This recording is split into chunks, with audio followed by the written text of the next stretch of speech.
Praise Lord. നല്ലൊരു പ്രഭാതം ദൈവനാമത്തിനായി നമുക്ക് സ്തോത്രം ചെയ്യാം. ഈ രാവിലെ സമയത്ത് ദൈവത്തിൻ്റെ പരിശുദ്ധാത്മാവ് നമുക്ക് നൽകുന്ന ആലോചന യെശയ്യാ പ്രവാചകന്റെ പുസ്തകം 45-ാം അധ്യായം 2-ാം വാക്യം.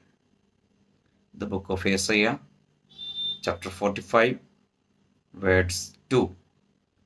ഞാൻ നിനക്ക് മുമ്പായി ചെന്ന് ദുർഘടങ്ങളെ നിരപ്പാക്കുകയും താമ്രവാതിലുകളെ തകർത്ത് ഇരുമ്പൊടാമ്പലുകളെ കണ്ണിച്ചു കളയുകയും ചെയ്യും. Praise the Lord. നിന്റെ മുമ്പിൽ ദുർഘടങ്ങളുണ്ട്, താമ്രവാതിലുണ്ട്, ഇരുമ്പോടാമ്പലുണ്ട്. എന്നാൽ ഇന്ന് ഈ രാവിലെ സമയത്ത് നമ്മുടെ കർത്താവും രക്ഷിതാവും ആ യേശു വന്ന് അതിനെ തകർത്ത് കളയാൻ പോവുകയാണ്. ആ യേശുവിൻ്റെ ആ വചനത്തിൽ ഒന്ന് വിശ്വസിക്കുക, ഒന്ന് ഉറപ്പിക്കുക. കർത്താവിൻ അത്ഭുതങ്ങൾ നടക്കും. അത് എത്ര വലിയ തടസ്സങ്ങളായിരുന്നാലും, എത്ര വലുതായിരുന്നാലും, ഒരിക്കലും അത് നമ്മുടെ ജീവിതത്തിൽ സാധ്യമല്ലെന്ന് നമ്മൾ എഴുതി തള്ളിയതായിരിക്കാം. എന്നാൽ ഈ വചനം നിവർത്തിക്കാൻ പോവുക. വിശ്വസിക്കുക, പ്രാർത്ഥിക്കാം. നല്ല കർത്താവെ നന്ദിയോടെ സ്തുതിക്കുന്നു, സ്തോത്രം ചെയ്യുന്നു.